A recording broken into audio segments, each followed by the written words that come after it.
First, you recognize that there is a problem with your body's cylinder tank strap. Clearly communicate to your body that something is wrong with the connection of your scuba cylinder tank strap and that you will reconnect it. Ask your body to wait patiently. Then swim behind your body. Turn the tank, readjust, make sure that the tank valve is parallel to the BCD and that there's at least 4 fingers from the top. You can use your knee to easily readjust your tank whenever it's needed. When it's okay, reconnect the cylinder strap.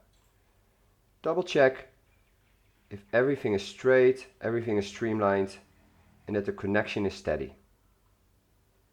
Once everything is perfectly back into place, communicate with your body again that everything is okay, body up, and continue your dive.